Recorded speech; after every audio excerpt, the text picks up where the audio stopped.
నారాయణ సమారంభాం వ్యాసశంకర మధ్యమాం శ్రీ సిద్ధేశ్వర పర్యంతాం వందే గురు పరంపరాం. పంచమహాయజ్ఞశాలకు స్వాగతం. శ్రీ సిద్ధేశ్వర గురువే నమః. ఓం నారాయణ యజ్ఞేశ్వరాయ నమః. శ్రీ విఘ్నేశ్వరాయ నమః. ఈ రామనామ సందర్భంగా స్త్రీలు చేయగలిగిన విషయం గురించి మాట్లాడతాను. ఇంటిని మగవాడు నడిపిస్తున్నాడు అనుకుంటారు, అది ఒక రకంగా నిజమే. కానీ ఇల్లు సవ్యంగా ముందరికి వెళ్ళాలి అంటే ఒక స్త్రీదే పై చేయి. భర్త యొక్క ఆర్థిక పరిస్థితి బాగుండకపోతే నువ్వు ఎందుకు సంపాదించట్లేదు అని ఎన్నిసార్లు అడిగినా ఆయన స్థితి మారదు. పిల్లలు చదువుకోకపోతే చదువు అని చెప్పినంత మాత్రాన వాళ్ళ చదువులు బాగుపడిపోవు. కానీ ఆ ఇంటి ఇల్లాలు నా భర్త యొక్క ఆర్థిక స్థితి బాగుండాలి, ఇంటి యొక్క ఆర్థిక స్థితి బాగుండాలి, ఆర్థిక పరిస్థితులు మారాలి, ఆ పిల్లల యొక్క చదువులు మారాలి అని ఒక సంకల్పం చేసి భగవన్నామం, శ్రీరామనామం అనుకోండి, ఏదైనా భగవన్నామం చేయడం మొదలు పెడితే ఆ స్త్రీ తన ఇంటి యొక్క గతిని, తన సంసారం యొక్క గతిని మార్చుకోగలదు. పురుషులు నాస్తిక భావాలతో ఉంటే స్త్రీలు పూజాభావంతో ఉంటారు.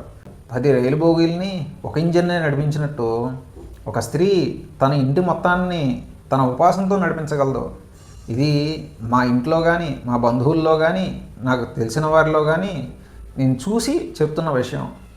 స్త్రీలు వాళ్ళు చేసే ఉపాసనల కొద్దీ, వాళ్ళు చేసే స్తోత్రపారాయణలతో, వాళ్ళు చేసే భగవన్నామస్మరణతో, వాళ్ళు చేసే మంత్రసాధనతో వాళ్ళ సంసారాలని బాగు చేసుకున్నారు.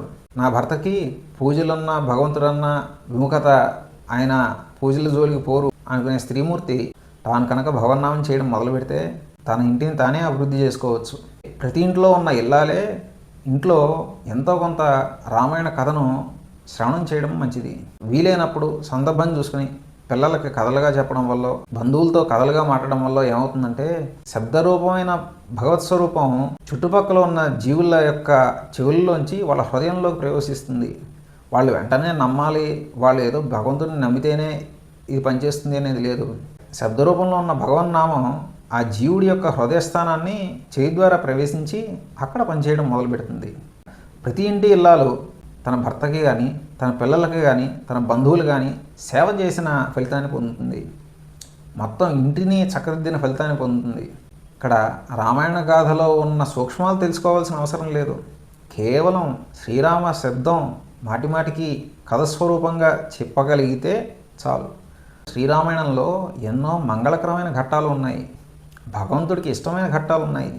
ఇంట్లో ఏదో ఒక సందర్భంలో రోజుకు ఒక్కసారి అయినా సరే రామాయణంలోని ఒక్క ఘట్టమైనా సరే మాట్లాడుకున్నందుకు భగవంతుడి యొక్క దృష్టి ఆ ఇంటి మీద ఉంటుంది. వైష్ణవ పార్షదులు ఆ ఇంటిని చూస్తూ ఉంటారు. వాళ్ళ దృష్టి మన మీద ఉంటే మన కర్మల నుంచే మనం కాపాడుకోవచ్చు. ప్రతి గృహిణి ఖచ్చితంగా ఎంతో కొంత రామాయణాన్ని తెలుసుకుని, ఆ తెలుసుకున్న దాన్ని ఏదో ఒక సందర్భంలో ఇంట్లో ప్రస్తావిస్తూ, మిగిలిన సమయంలో మీరు సినిమాలే చూసుకుంటారో, షికార్లుగా వెళ్తారో పర్వాలేదు, మిగిలిన సమయంలో ఏమేమి మాట్లాడుకున్నా మీ ఇష్టం. కానీ రోజుకు ఒక్కసారో, వారానికి ఒక్కసారో ఆ శ్రీరామ శబ్దాన్ని మాటిమాటికి ఉచ్చరించే ఏ రామాయణ ఘట్టాన్నైనా సరే చెప్పుకోవచ్చు. శ్రీరామాయణం అంతా మంగళకరమే, కానీ రోజు అంతా చెప్పుకోలేం కాబట్టి ఏదో చిన్న ఘట్టమో, చిన్న సందర్భమో, ఏదో ఒకటి ఇంటి ఇల్లాలు ఇంట్లో వారితో స్మరిస్తూ ఉంటే పుణ్యానికి హేతు అవుతుంది, సద్గతులకు హేతు అవుతుంది, సామాజిక శ్రేయస్సుని కోరుకున్న వాళ్ళు అవుతారు మీరు. ఈ వీడియోలోని విషయాలు ఏ ఒక్కటైనా మీకు నచ్చినట్టయితే ఈ వీడియోని ఇంకొకళ్ళకైనా షేర్ చేసి ఈ ఋషయజ్ఞంలో మీరు పాల్గొనవచ్చు. సర్వం సిద్ధేశ్వరార్పణమస్తు. శుభమస్తు. నారాయణ నారాయణ.